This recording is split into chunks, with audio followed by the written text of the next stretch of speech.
Dr. Hollee Freeman is a career educator and writer specializing in STEM, literacy, equity, and educational access.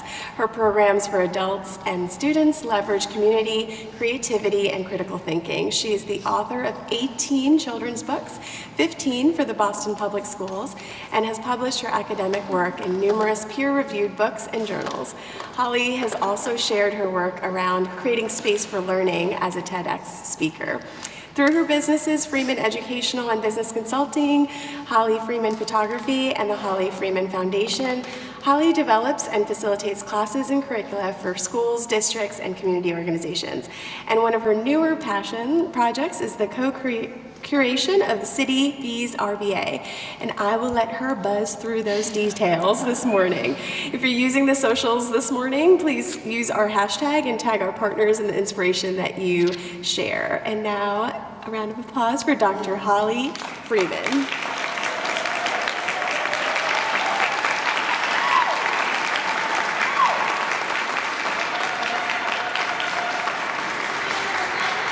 Can you hear me? We are gathered today to get through this thing called life. Yeah. Come on, y'all. Electric word life, it means forever. And that's a mighty long time. But I'm here to tell you, there's something else. The afterworld, where you can always see the sun day or night. Y'all don't know this Prince song? Y'all know the Prince song, right? Here, let's put this. Okay. Just clip that.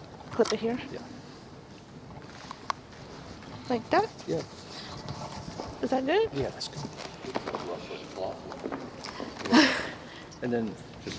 I'm putting it in my back pocket. Is that cool? Where you can always see the sun day or night. You can call up your shrink in Beverly Hills. Everything will be all right. Welcome to Creative Mornings. I am Dr. Hollee Freeman. What I am going to share with you is my truth. It might not be the truth, but it's my truth the way I see it. Right? I want to say, before I get started, thank you to the American Civil War Museum, the Foundry, Michelle in her absence, Lindsay and team, y'all have been amazing, thank you. Sheila put my name in the hat 2 years ago, and I am finally here, so y'all wait on your moment. When Michelle and Lindsay first asked me about Creative Mornings, I was like, yeah, of course. And then they said January, I'm like, yes. And they said sanctuary, yes. The first thing I thought about when I walked to my car was a beautiful stained glass window that I looked at every Sunday in church with my grandmother. And then, so imagine like the most beautiful stained glass window you've ever seen. Like that's what I thought about when I thought about sanctuary. And then I was right in the middle of teaching a class with the Cultural Roots Homeschool Co-op. The students and administrator are here, so thank y'all. I teach high school. Alicia lets me teach high school, middle school, and elementary school. And we were reading this book, When Stars Are Scattered. You can do a slide. About two refugee boys who ended up in the Dadaab refugee camp in Kenya. And the students just really got into this book. The Cultural Roots Homeschool Co-op is for BIPOC students, Black, Indigenous people of color. And the curricula reflects that from the rooter to the tutor. And the kids really got into this book. And next slide, please. And there's a sad part in this book. And one of the kids started crying. And I was like, are you okay? Like, I had a moment with this book too. And he was like, my dog died. So all of a sudden, someone's like, and my grandpa died, and my fish died. You know, they were like going at it. So one of the parents in the co-op had made an ofrenda. And we know that that's a place you can leave offerings and salute your ancestors. So I had walked their little butts out to the ofrenda, and we had a whole moment out there. And it was, in that moment, I felt like, yes, like this is exactly where I'm supposed to be, doing anything I'm supposed to be doing with the people with whom I'm supposed to be doing it with. I felt like that was a sanctuary. And please go to the next slide. And when a parent sent me this picture, later, you can see all the students are hugging each other. And I'm like, that's sanctuary. And I'm thinking about this in the car while I'm elated about the Creative Mornings. And I was thinking, wow, like that sanctuary that we can have young students having empathy for each other, hugging each other, providing space for each other. And I'm the person who's helping to create that space. That to me is sanctuary. So then I started thinking about where else do I feel in flow? I'm calling sanctuary flow, where I feel like in my body, I'm doing the right thing, like everything in the universe is conspiring in such a great way for me. Where are those spaces? And so you can flip. So I thought about when I'm on the Capitol Trail. When you're on the Capitol Trail and the sun is like hitting your face and the wind is hitting you, it is the best feeling ever. I also thought about when I'm hiking, just to be outside in nature, again, to me is sanctuary. And then I thought about when I'm in the water. A lot of people go to the water because the water is where you find sanctuary. And for lots of us, it's where our ancestors, there's some DNA happening when we go into the water. There's some energy that we can feel when we're at the water. So I thought about that. And then I thought about dancing. I dance bomba, which is a Puerto Rican dance tradition where the dancer controls the drum. If you haven't tried it, try it. Like when you do a movement, the drummer does what your body is doing, right? That feels free to me. That feels like sanctuary. That feels like the universe is conspiring to help me to just feel safe and good in my body. We can go to the next slide. Also, when I'm in my hammock, that is like the best place to be. Woo, sanctuary. Next slide, please. And when my dog jumps in the hammock, I know, right? It's like, oh, this is like so amazing. So that's what I was thinking about when I was presented with this theme of sanctuary. We can go to the next slide. I'm an educator. I've been educated for a long time. And I was at a very low point, which I'll talk about in a second, and Alicia happened to say to me, hey, we need a book club person. Now, I'm a whole STEM person. I'm a math and science person. She was like, yo, we need a book club. I'm like, yo, me. I'm like, why did I just say that? But I'm like, me. I'm like, pick me. She was like, bet, come. So I teach at the Cultural Roots Homeschool Co-op, and this is my high school class. I feel so grounded and free when I am working with students. So we can go to the next slide. Middle school kids, well, this is elementary last year, but this is elementary group last year. You can flip again. And my middle school group, some of the students are here. Yeah, you can do it one more time. This is gonna be, so I said a little bit about where I feel there's sanctuary for me, my truth. I want you to turn to your neighbor like we do at church sometimes. And just tell somebody where, what, how, what does sanctuary mean to you? And it's going to be 30 seconds because I'm talking fast because I want to get to the questions. And I want to get to the B's. So where, what, who is your sanctuary? Turn to your neighbor, do a little chit chat, and then we're going to share out a couple of things.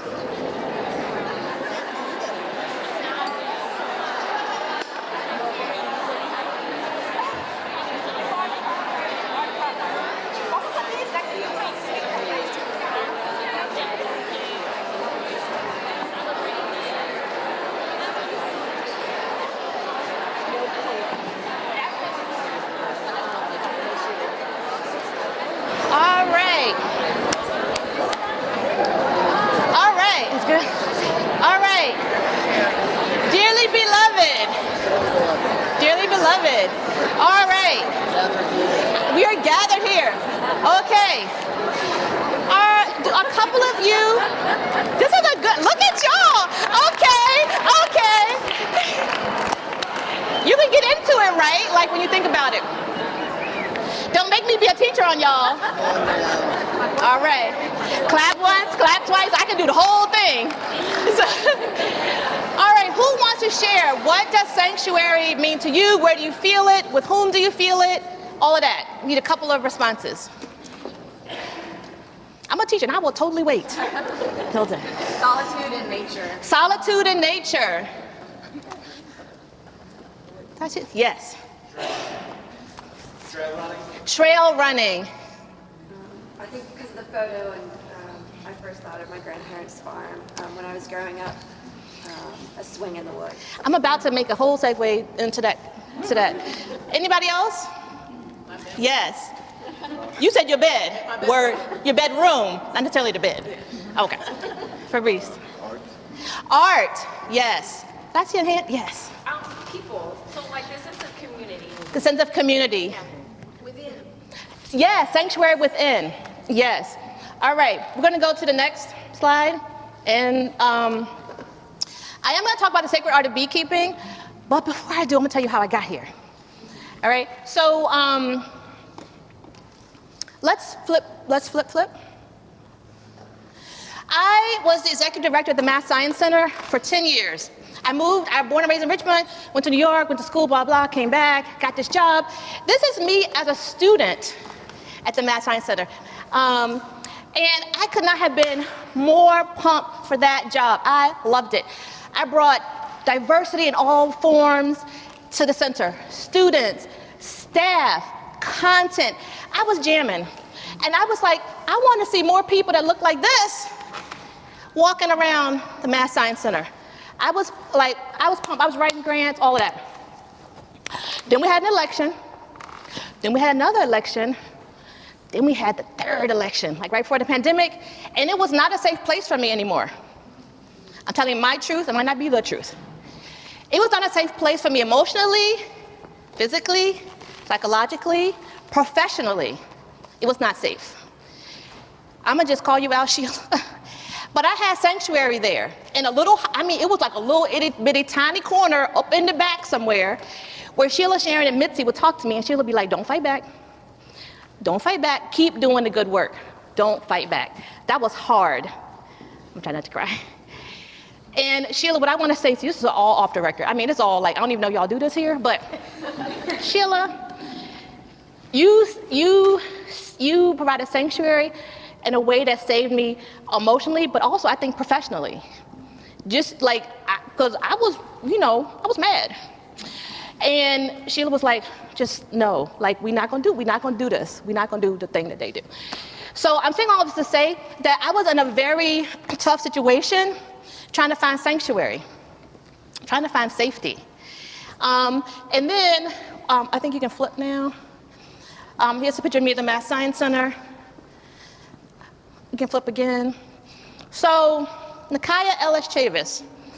I happen to know her from Facebook or something. She's a good friend of mine now, but at that time, we were acquaintances. And I heard that she was farming. And I'm getting back to when you said farming, that totally made sense to me. And I was like, yo, a young black woman is farming? That reminds me of my grandmother. That's something familiar about that. Let me go write a book. I want to write a book about her, because how many black women farmers do you know in whatever year that was? So I went to her farm, and let me say this part too. At the Math Science Center, I had a million ideas, and my boss is sitting right there, Dr. David White. And one of them was have bees. I used to take pictures of photographs of bees all the time. And at the Math Science Center, they were like, no. We don't have enough EpiPens. Somebody gonna get sick. Well, we had 6 acres of land and a pond. No. And I was so kind of embroiled in my own mishigas there that I couldn't get myself together to even figure it out. I didn't know how to start. I was like, I think that'd be cool. Has all get out. But won't nobody on the bus with me? So that's in the back of my mind. So I go to visit Kaya, and I see these 2 little white boxes on the farm. I'm like, what's that? Oh, those are my bees. Oh, wait a minute. There's a person that looks like me that's doing the thing I want to do that can help me. So I was like, please, can I apprentice with you? She was like, hey, yeah, girl, come on. So every whatever day it was, I would leave for lunch and go to be with Kaya with the bees. Flip, please. That's us dealing with the bees. The farm was right down the street from the Math Science Center, so that made it cool. You can flip again. That's us at the farm working with the bees. The thing that she said to me one day was, these bees are tears of Ra. I was like, yo, what? The sun god Ra in Kemet, ancient Egypt, the story goes, when he cried, the tears would fall down as bees and pollinate the land. And was like, oh, are you serious right now? Because I'm crying every day. Like, can my tears pollinate? I was making a connection. I was trying to make it make sense. And also, she would tell me, well, she was like, you know, there's a history of like naming your bees after your ancestors. So there was like a bee named Marie, and her bee was named like, the queen bee was named like Lula or something. Read the book, because we lost the queen a lot. So we did a lot of naming for ancestors. But being with her at the beehive, now I'm coming from a very anxious situation at work. I'm going for an hour to the beehive, and she's like, yo, calm down. You have to have a spirit of reverence and calm and peace to work with the bees, right? If you go in there acting all crazy, they're gonna be crazy, and we don't want crazy, right? And that really helped me to just like, so that was sanctuary. I knew that I had an hour to go over there and just be like, okay, I'm just gonna focus on this very ancient tradition of beekeeping with somebody that looks like me, and on a farm that feels familiar, that feels like my aunt, it feels like my grandma, right? So that to me was sanctuary. So I just kept going. You can flip again.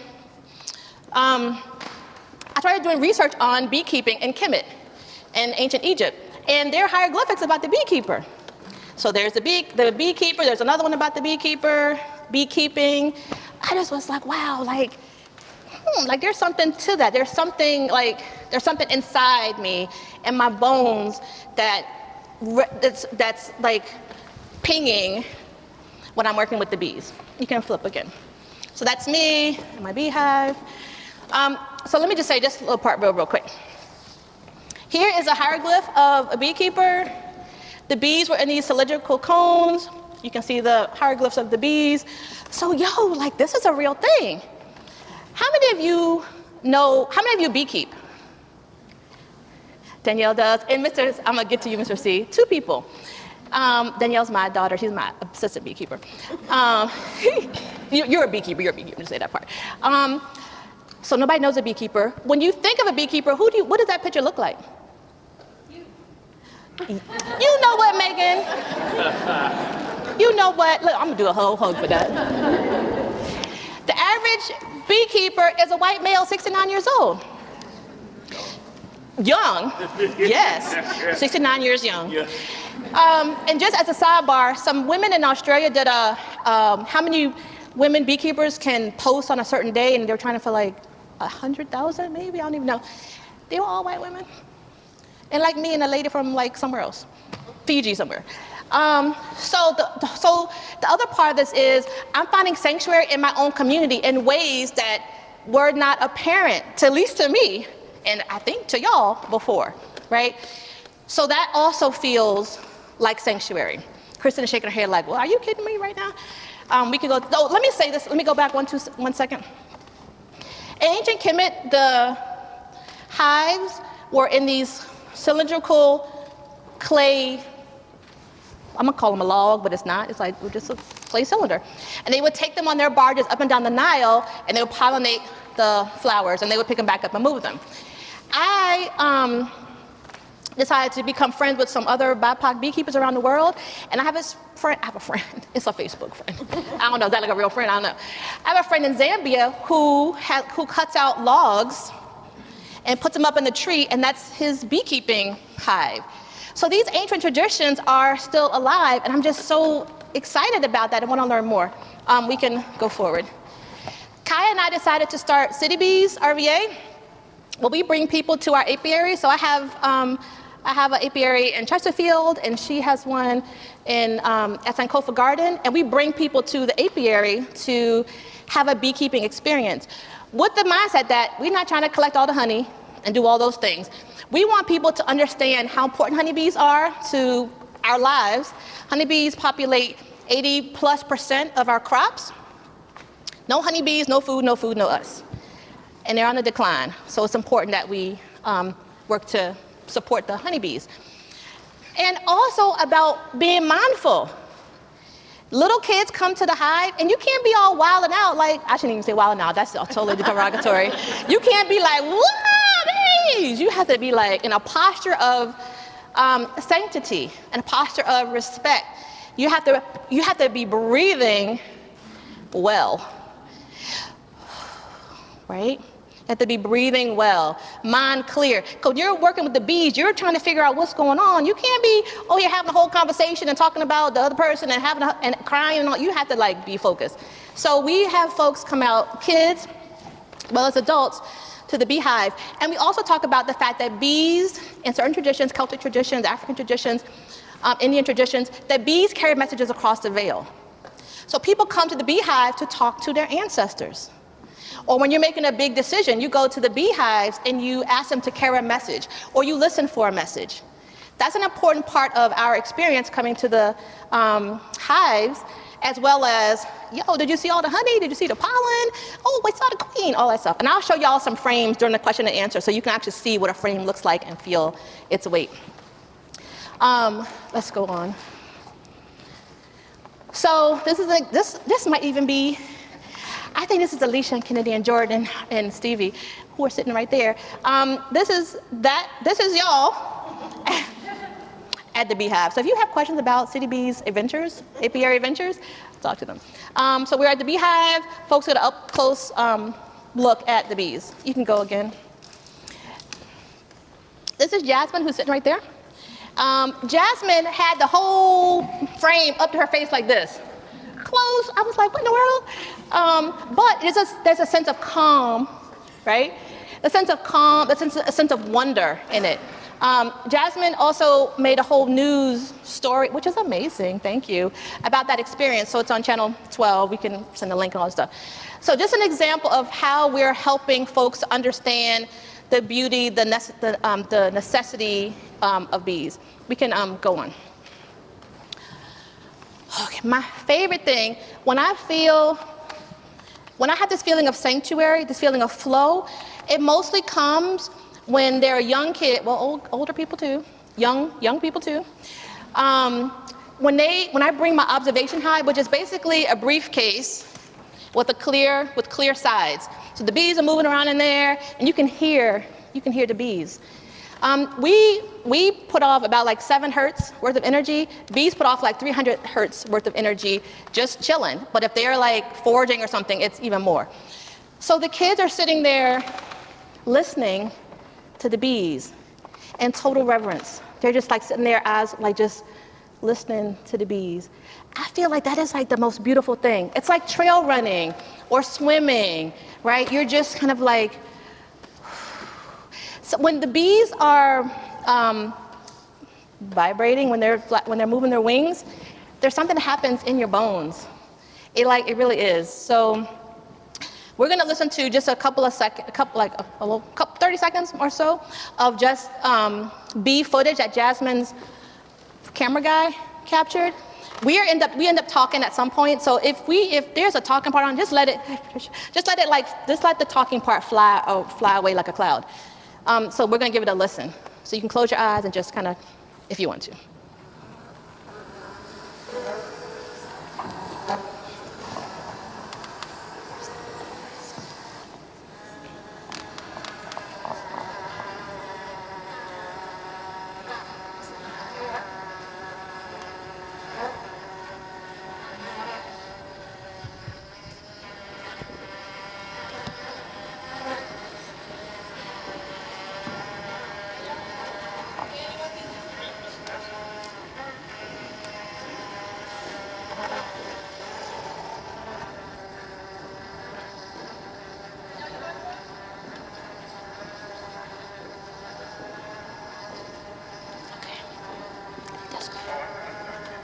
That's good. I think that's good.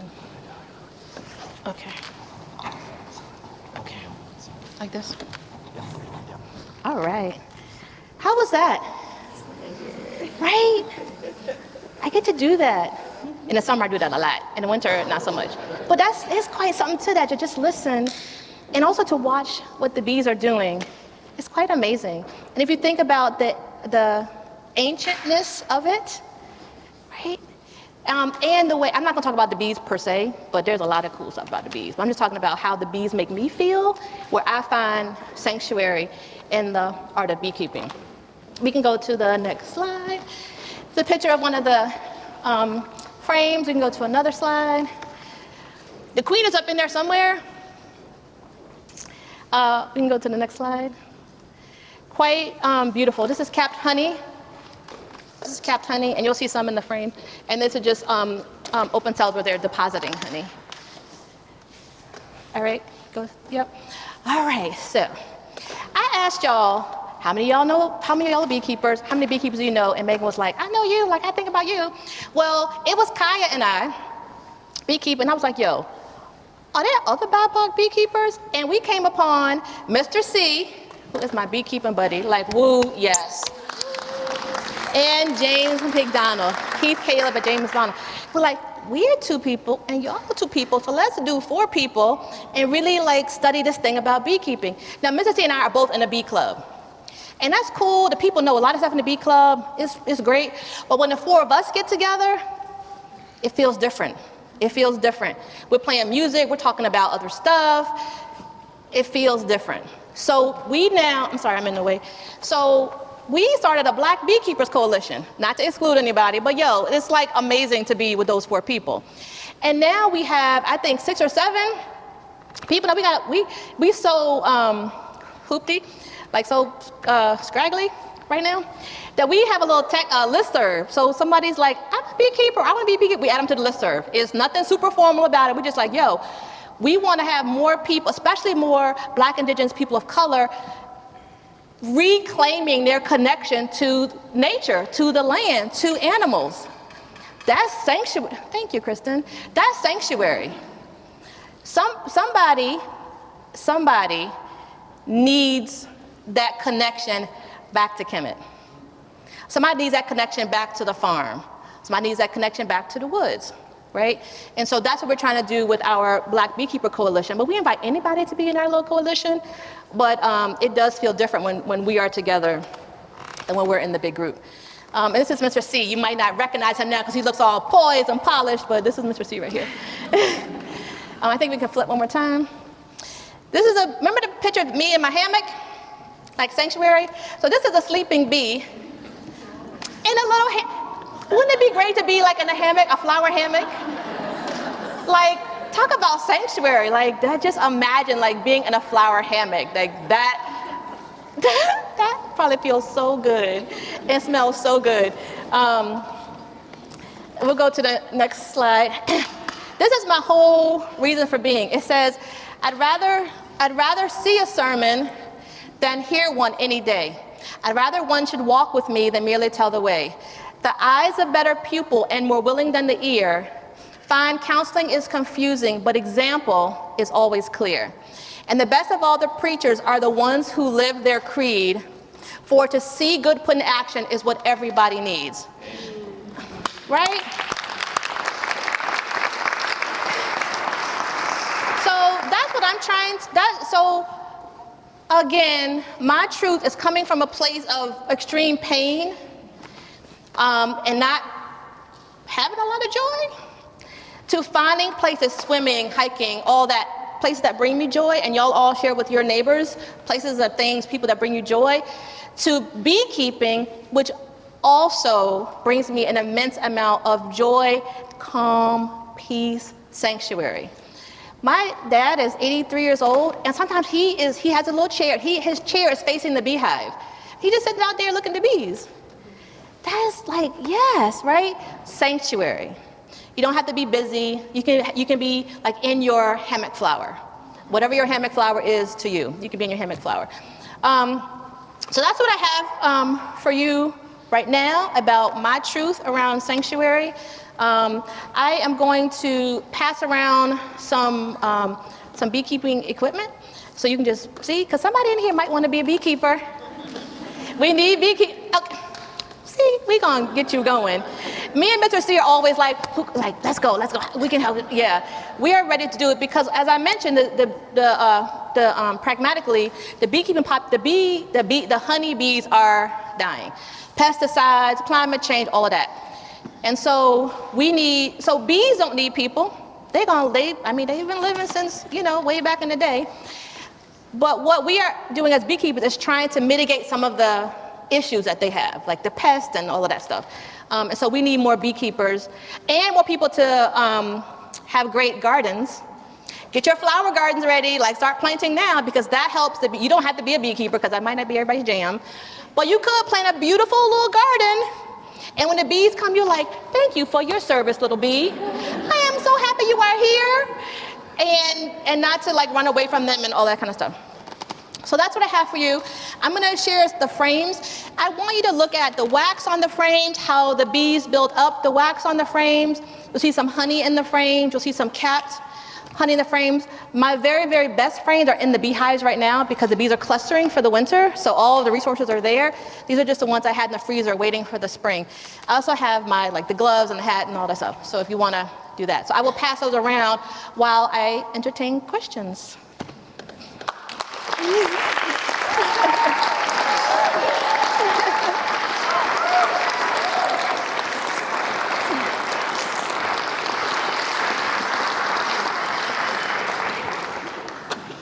Who has a question? Yes.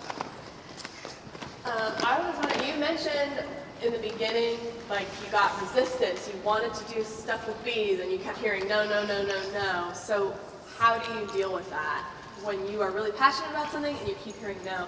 How do you deal with it? So what I would have said while I was in that moment was, I don't know, because I didn't have an anchor. I didn't have any. I was just like, I don't even know what to do. Like, how do I start? I didn't know. But I think the thing is, I stayed open, right? I was like, I'm gonna be open for the universe to help me figure this out. And it just so happened that I went to the farm about something totally different and happened to see the beehives in the sun. I was like, this is my moment, right? So that was part of the not fighting back, right? People were like, no, no, no. I was just like, man, like, y'all getting on my nerves right now. Like, there's no, but I didn't have enough like extra to like fight that one, to figure that one out. But when it was the right time, the universe was like, boop, boop, here's your chance. And I saw it and I used that chance. And then I was able to take that moment and make it a bigger moment for other folks. Thank you for the question. Yes. Do all bees pollinate? And are there certain bee species that are better than others in terms of pollination? Honeybees are the apex pollinators.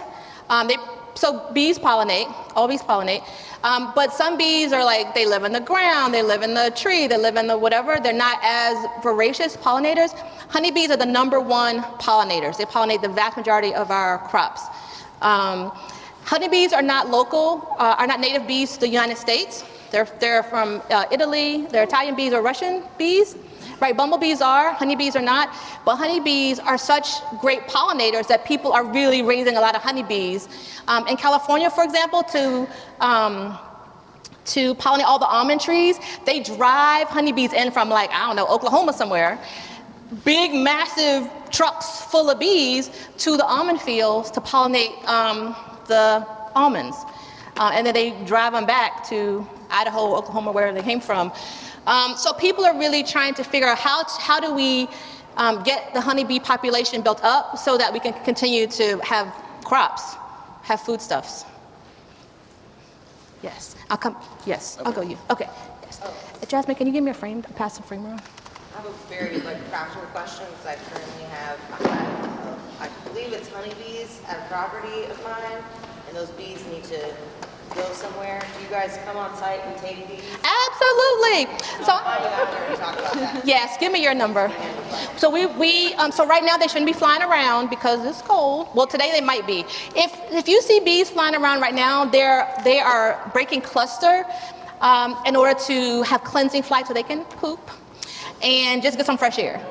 Poop and get some fresh air. Then my daughter was like, poop, and get some fresh air. The kids love to poop. They're like, do bees poop? And I'm like, they actually do. And they sleep too. Right now, since it's cold, bees are clustering. And so folks are probably not going to come out to get the bees now because they're clustering. If they break cluster, they will die if it's cold. But absolutely. We have a swarm hotline, by the way. So Mr. C and I are in the and I'm the manager of the swarm hotline. Oh, I don't know why I took that job, but whatever. There's a swarm. So we're in the Rockwood Park Backyard Beekeepers Association, but there's like a Huguenot one. There's like a million beekeeper clubs. You can actually call a beekeeper club and say, yo, I have a swarm, I have some bees, they need to go, and someone will come and get them. If you have a water source, bees will come to your water source. So if you don't want bees near your water source, just make a water source a little bit further away or somewhere else. If you have a pool, put a pool noodle over there somewhere and they'll be on the pool noodle. If bees get wet, they will drown. But you also don't want them in your pool. So you put a little pool noodle over there somewhere and the bees will sit on the pool noodle and get their water and go back where they came from. But yes, we will come get bees. We would love to do that because we're trying to increase the bee population. So we would love to do that. Yes. We hear about hive collapse. Yes. What leads to it and how do you help it? So hive collapse is real. And did y'all just see there's a new maybe vaccine for honeybees? Did y'all read that? We're kind of excited about that. Hive collapse is when the hive gets infiltrated by pests, but it's really not the pest. It's because the hive is a weak hive. Like the queen is older, she's not functioning as well, her pheromones are not as strong, so the bees can't protect the hive as they would if they were a stronger hive. And so the little pests get in there and the bees just can't deal with it. And the pests sometimes mess up the physiology of the bee. So then the bee has like deformed wing syndrome. They can't fly as much, they can't forage as much, they die sooner. And and the queen bee can't keep up with bees with a shortened life. So then you have a weaker hive and the pests start to get in and the bees can't fight. So the bees will abscond, they'll leave, or they'll just die. I had a problem with wax moths. Some wax moths got into my bee. It was like my beehive, I have 3. There were 3 and one was a little bit weaker.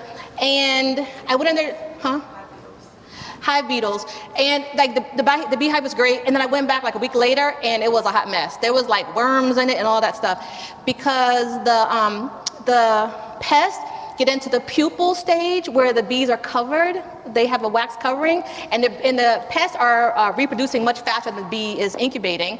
So then the bee comes out, it has all these pests on it, and then that just gets passed around the hive. So that's when the colony collapses, when it's a weak hive.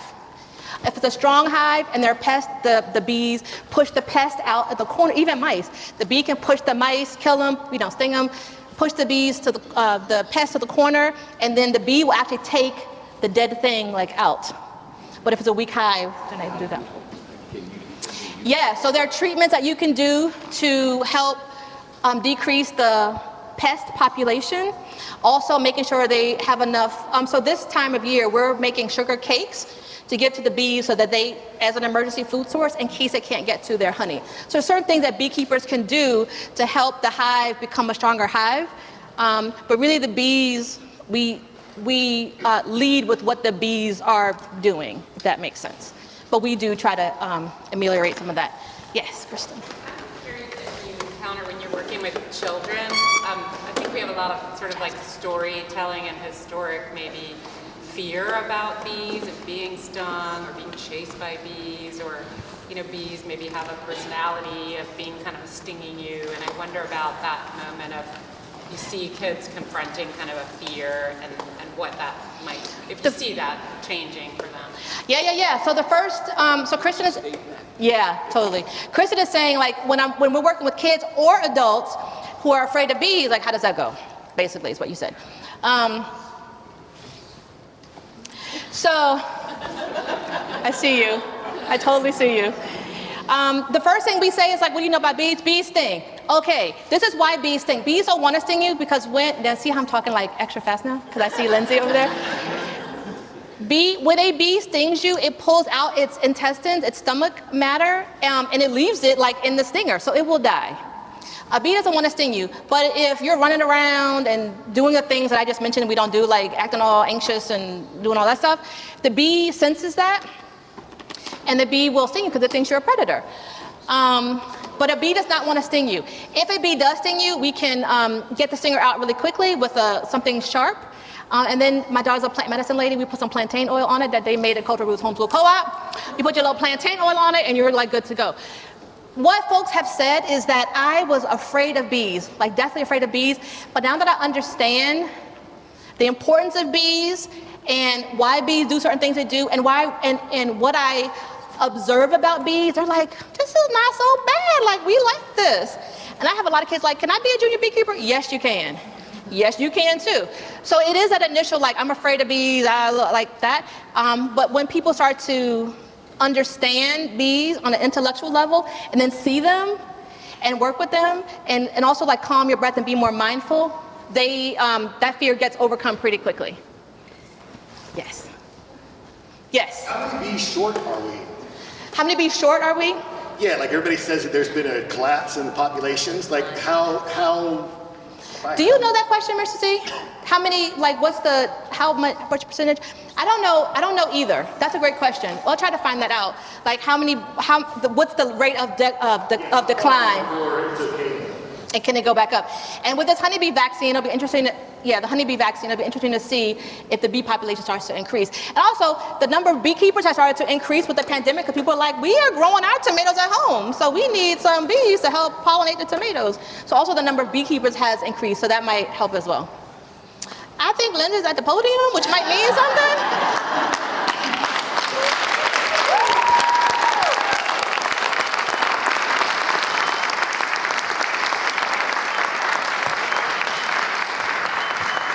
I might just have to shout, but Hollee, I love it, love it, love it. Thank you for sharing your story. Now I get to use this fun mic.